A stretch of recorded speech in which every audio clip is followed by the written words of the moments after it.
నిర్వాకుడు ఇమ్మడి రవి కేసులో సంచలన విషయాలు వెలుగులోకి వచ్చాయి. కొన్ని వేల సినిమాలను హార్డ్ డిస్క్ లో ఇమ్మడి రవి భద్రపరిచినట్లు తెలిసిందే. బ్యాకప్ లో వేల సినిమాలను హార్డ్ డిస్కులలో రవి ఉంచినట్లు పోలీసులు గుర్తించారు. ఇమ్మడి రవి స్వస్థలం వైజాగ్. ముంబైలో ఎంబీఏ పూర్తి చేశాడు. ఇమ్మడి రవిది ప్రేమ వివాహం. కొన్ని రోజుల తర్వాత రవి అతని భార్య విడిపోయారు. రెయిన్బో విస్టాలో గత 2018 నుంచి ఇమ్మడి రవి నివాసం ఉంటున్నాడు. మొదట్లో ఫ్యామిలీతో ఉన్న రవి తర్వాత ఒకడే రెయిన్బో విస్టాలో ఉంటున్నాడు.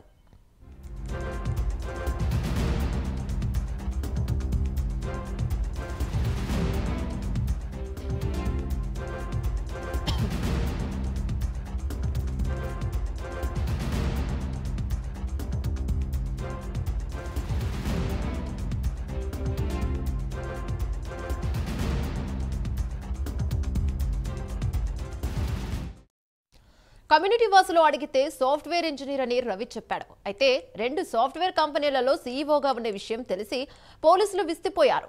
గెటింగ్ అప్, ఈఆర్ ఇన్ఫోటెక్ అనే 2 కంపెనీలకు రవి సీఈఓగా ఉన్నాడు. రెయిన్బో విస్టా నుంచి ఇతర దేశాలకు ఐపీ అడ్రస్ ను మార్చుకుంటూ వెళ్లిన రవి యూకేలో ఏకంగా ఓ టీంనే నడిపిస్తున్నాడు. కొన్ని వేల సినిమాలను తన టీంతో కలిసి స్వర్ణర్ల ద్వారా హ్యాకర్లు చేస్తున్న రవి గ్లోబల్లో పెద్ద నెట్వర్క్ ను నడిపిస్తున్నట్లు పోలీసుల విచారణలో తేలింది.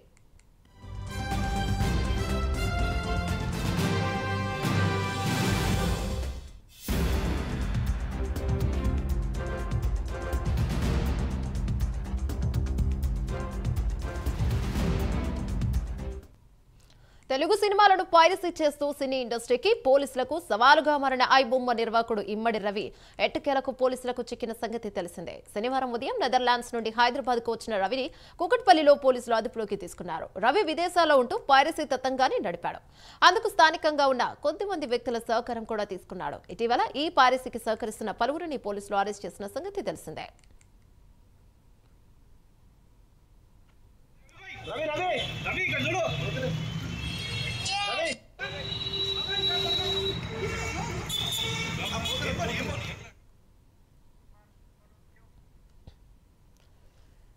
ఐబొమ్మ రవి ఇమ్మడి రవి పోలీసులకు చిక్కారు. ఇక పోలీసులకే సవాలు విసిరిన ఐబొమ్మ నిర్వాకుడు ఇమ్మడి రవిని ఇక పోలీసులు విచారిస్తున్నారు. దీనిపై మరింత సమాచారం మా కరెస్పాండెంట్ కుమార్ అందిస్తారు. రైట్ కుమార్, చెప్పండి, ప్రస్తుతం ఏంటి విచారణ అయిపోయిందా? ఇమ్మడి రవి ఎలాంటి విషయాలు వెలుగులోకి వచ్చాయి?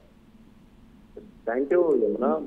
అయితే సినీ ఇండస్ట్రీకి సంబంధించి ఇప్పటికే పలు సినిమాల్ని హెచ్డీ ప్రింట్ గా కనబడి ఐబొమ్మలు అప్లోడ్ చేసిన ఇమ్మడి రవిని పోలీసులు అయితే నేను అదుపులో తీసుకున్నారు. ఈ నేపథ్యంలో మన నివాసంలో పోలీసులు సోదాలు కూడా నిర్వహించారు. ఈ సోదాల్లో ఇప్పటికే పలు కీలకమైన హార్డ్ డిస్క్ అంటే కొన్ని వందల కొద్ది హార్డ్ డిస్క్ అయితే ఇప్పటికే పోలీసులు అయితే తీసుకున్నారు. అలాగే మరొక పక్క ఇటు తన అమౌంట్ 3 crores వరకు కూడా ఫ్రీజ్ చేయడం అయితే జరిగింది.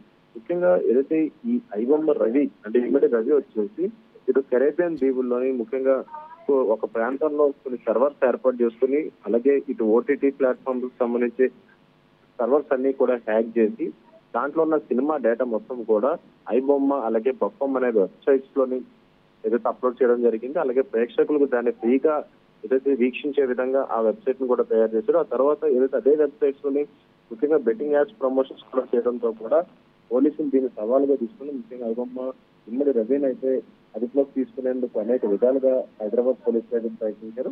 గతంలో ఏదైతే హైదరాబాద్ కమిషనర్ గా ఉన్న సివి ఆనంద్ కూడా దీనికి సంబంధించి ప్రత్యేకంగా కొంతమంది పైరసీ తయారు చేసిన వాళ్ళు కూడా అదుపులోకి తీసుకున్న సమయంలోనే ఐబొమ్మ జోలికి వస్తే కనుక ఖచ్చితంగా ఇటు పోలీసులు సినిమా ఇండస్ట్రీకి సంబంధించిన డేటాను మొత్తం కూడా బయటపడతానంటూ కూడా ఆయన ఒక బ్లాక్ మెయిల్ అయితే చేయడం జరిగింది. ఈ నేపథ్యంలోనే దీన్ని సవాలుగా తీసుకున్న పోలీసులు నిన్న ఐబొమ్మ ఇమ్మడి రవిని అయితే అదుపులోకి తీసుకున్నారు. ప్రస్తుతం అతను విచారించేందుకు కూడా పోలీసులు రంగం సిద్ధం చేశారని చెప్పొచ్చు. రేపు ఏదైతే కస్టడీ పిటిషన్ అయితే దాఖలు చేసే అవకాశం అయితే ఉంది.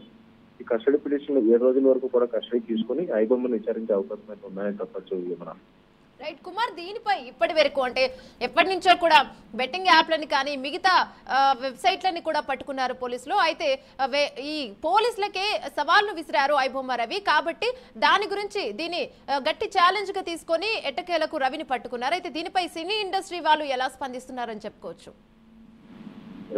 ముఖ్యంగా ఈ ఐబొమ్మకు సంబంధించి ఇమ్మడి రవి ఏదైతే ఈ కొత్త సినిమాలన్నీ హెచ్డీ ప్రింట్ తీసి ఐబొమ్మలు అప్లోడ్ చేయడంతో సినీ ఇండస్ట్రీకి ఇప్పటికీ 300 కోట్ల వరకు కూడా నష్టం వచ్చింది. గతంలో ఏదైతే సినీ ఇండస్ట్రీకి సంబంధించిన యాంటీ పైరసీ టీం ఏదైతే పోలీసులను ఆశ్రయించిన నేపథ్యంలోని ముఖ్యంగా ఈ పైరసీని అరికట్టేందుకు కూడా పోలీసులు సహకరించాలంటూ కూడా గతంలో సినీ ఇండస్ట్రీకి సంబంధించిన పెద్దలందరూ కూడా ఇటు సివి ఆనంద్ కలిసి మరి దీనికి సంబంధించి ఏదైతే కంప్లైంట్ అయితే ఇవ్వడం జరిగింది. అదే నేపథ్యంలో పోలీసులు దీనిపై విస్తృత విచారణ చేపట్టిన తర్వాత ఐబొమ్మకు సంబంధించిన ఇమ్మిడి రవి ఏదైతే ఇటు ఫ్రాన్స్ అలాగే నెదర్లాండ్స్ ప్లేసెస్ మారుతూ కూడా ఇటు పోలీసులు అయితే ఇబ్బంది పెట్టడం, ఆ తర్వాత దీనికి సంబంధించి పోలీసులు పక్కా సమాచారంతో నిన్న కూకట్పల్లిలో తన నివాసంలోని ఇమ్మిడి రవిని అయితే అదుపులోకి తీసుకున్నారు. కాబట్టి ఖచ్చితంగా ఇటు సినీ ఇండస్ట్రీకి ఇది ఒక పెద్ద రిలీఫ్ అనే చెప్పొచ్చు. ఎందుకంటే ఇటు ఎంతో కష్టపడి ఇటు ప్రొడ్యూసర్స్ అలాగే డైరెక్టర్స్ కలిపి ఏదైతే పెద్ద పెద్ద సినిమాలు తీస్తున్న నేపథ్యంలో వాటిని ఇమీడియట్ గా అంటే రిలీజ్ అయిన రోజునే వెబ్సైట్ లో పెట్టి ఫ్రీగా ప్రేక్షకులు వీక్షించేలా చేయడంతో సినీ ఇండస్ట్రీకి భారీ నష్టాలే వచ్చినాయి. ఈ నేపథ్యంలోనే ఇమ్మిడి రవిని పట్టుకున్నారు. కాబట్టి ఖచ్చితంగా సినీ ఇండస్ట్రీ ప్రస్తుతం హర్షం వ్యక్తం చేసే పరిస్థితి ఉందని చెప్పొచ్చు. యమున రైట్. అయితే ఇమ్మడి రవి చేసిన సవాల్ ఏదైతే ఉందో అటు ఇండస్ట్రీ వాళ్ళ మీద కూడా కొన్ని ఆరోపణలు చేశారు. పోలీసులు గనక నన్ను పట్టుకుంటే ఇండస్ట్రీలో జరిగే బాగోతలను నేను బయట పెడతాను, అన్ని చెప్తాను అన్నట్టుగా కొన్ని వార్న్స్ చేశారు. దాని గురించి ఏమైనా విచారణలో తేలిందా? మళ్ళీ ఏమైనా చెప్పారా? వాళ్ళ కుటుంబ సభ్యులు ఎలా చెప్పారు ఏంటి? ముఖ్యంగా గతంలో ఏదైతే పైరసీని అరికట్టేందుకు హైదరాబాద్ కమిషనర్ సివి ఆనంద్ అంటే గతంలో సివి ఆనంద్ ఉన్న సమయంలోని పైరసీ అరికట్టేందుకు కూడా అనేక విధాలుగా ప్రయత్నించి ఇటు పైరసీల అప్లోడింగ్ సంబంధించి చాలా మందిని అయితే అదుపులోకి తీసుకున్నారు. అదే సమయంలోని ముఖ్యంగా ఐబొమ్మపై కూడా దృష్టి సారించిన సమయంలోని ఏదైతే ఇటు కరేబియన్ దీవుల్లో ఉన్నప్పుడు కూడా ఏదైతే ఐబొమ్మ రవి ఒక పోలీసులకు ఒక వార్నింగ్ అయితే ఇవ్వడం జరిగింది. అంటే ఒకవేళ ఐబొమ్మ జోలికి వస్తే, ఐబొమ్మ వెబ్సైట్ జోలికి వస్తే కనుక పోలీసులకు సంబంధించిన డేటా మొత్తం కూడా తన దగ్గర ఉంది, అలాగే సినీ ఇండస్ట్రీకి సంబంధించిన డేటా కూడా తన దగ్గర ఉందంటూ కూడా బెదిరింపులకు అయితే పాల్పడ్డాడు. ముఖ్యంగా ఐబొమ్మ సంబంధించి ఇమ్మిడి రవి ఇతను ఒక టెక్నికల్ పర్సన్ అనే చెప్పొచ్చు. అతను ఏ సర్వర్ కైనా ఈజీగా హ్యాక్ చేసేంత నాలెడ్జ్ ఉన్న పర్సన్ కాబట్టి ఖచ్చితంగా సినీ ఇండస్ట్రీకి సంబంధించిన చాలా మట్టుకు డేటా అతను అయితే సేకరించడానికి తెలుస్తుంది. అలాగే పోలీసులకు సంబంధించి కూడా సర్వర్లు హ్యాక్ చేసి పోలీసుల డేటాతో పాటు అంటే సుమారు భారతదేశంలో ఉన్న 80 కోట్లకు సంబంధించి మనుషులకు సంబంధించిన డేటా మొత్తం తన దగ్గర ఉంది. ఒకవేళ తన ఏదైతే వెబ్సైట్ జోలికి వస్తే కనుక వాటన్నిటిని భయపడతానంటూ కూడా ఏదైతే ఐబొమ్మ రవి ఏదైతే పోలీసులకు సవాళ్ళు ఇస్తున్న నేపథ్యంలో పోలీసులు కూడా దీనిపై ఏదైతే విస్తృతంగా తనిఖీలు అయితే నిర్వహించిన తర్వాత ప్రస్తుతం ఐబొమ్మ రవిని అదుపులోకి తీసుకున్నారు. కాబట్టి రేపు కోర్టులోని కస్టడీ పిటిషన్ అయితే దాఖలు చేస్తారు. కస్టడీ పిటిషన్ దాఖలు చేసిన తర్వాత తనను అదుపులోకి తీసుకొని ఈ డేటాకు సంబంధించి కూడా పూర్తిగా విచారించే అవకాశం అయితే ఉంది. ఇప్పటికే అపార్ట్మెంట్ లో ఇమ్మడి రవికి సంబంధించిన అపార్ట్మెంట్ లో కూడా వందల కొద్ది హార్డ్ డిస్క్ అయితే దొరికినాయి. కాబట్టి ప్రస్తుతం ఆ హార్డ్ డిస్క్ అన్ని కూడా విశ్లేషిస్తున్నారు. దాంట్లో ఏమైనా డేటా స్టోర్ చేశారనే దానిపై కూడా ప్రస్తుతం వాటిని అన్నిటి కూడా వెరిఫై అయితే చేస్తున్నారు. ప్రస్తుతానికి ఏదైతే ఐబొమ్మ ఇమ్మడి రవికి సంబంధించి రేపు కస్టడీకి పిటిషన్ వేసిన తర్వాత కస్టడీకి తీసుకున్న తర్వాత ఈ డేటా మొత్తం అంటే తను ఏ సర్వర్లు హ్యాక్ చేశాడు, ఏ డేటాను తను అపహరించాడు అనే దానిపై ఒక క్లారిటీ వచ్చే అవకాశం అయితే ఉంది. రైట్ కుమార్, ఇక్కడ ఏదైతేనే మొత్తానికి రవి దొరికిపోయాడు. అయితే పోలీసులు కూడా కొన్ని విషయాలను చూసి షాక్ అయ్యారని చెప్పారు. 2 కంపెనీలకు సీఈఓగా ఉన్నాడు, దేనైనా హ్యాక్ చేయగలడు, చాలా ఇంటెలిజెంట్ అని చెప్పుకున్నారు. అలాంటి ఒక మంచి స్టేటస్ లో ఉండి ఇలాంటి పని చేయడము, ఇలా అంటే ఇండస్ట్రీకి కూడా కొన్ని వందల కోట్లు లాస్ వచ్చేలాగా ఏదైతేనే కూడా సినిమాలో థియేటర్లలో చూడాల్సిన దాని ఒక వెబ్సైట్ అనేది పెట్టి అనఫిషియల్ గా ఇలా చేయడం అనేది నిజంగా నేరం అనేది చెప్పాలి. బట్ దీన్ని నేరంగా భావించకుండా మళ్ళీ పోలీసులకు సవాలు విసరడాన్ని ఎలా చూడాలంటే అతని ధైర్యం ఏంటని చెప్పుకోవచ్చు. ముఖ్యంగా ఇమ్మిడి రవికి సంబంధించి గతంలో అంటే ఈ ఐబొమ్మ గారు కావచ్చు లేదంటే మొత్తం వెబ్సైట్ల కన్నా ముందు తన కెరీర్ ని ఒక టెక్కీగా అయితే స్టార్ట్ చేస్తారు. ఒక సాఫ్ట్వేర్ ఇంజనీర్, అలాగే ఆ తర్వాత 2 కంపెనీలకి సీఈఓగా ఇమ్మిడి రవి అవుతున్నారు.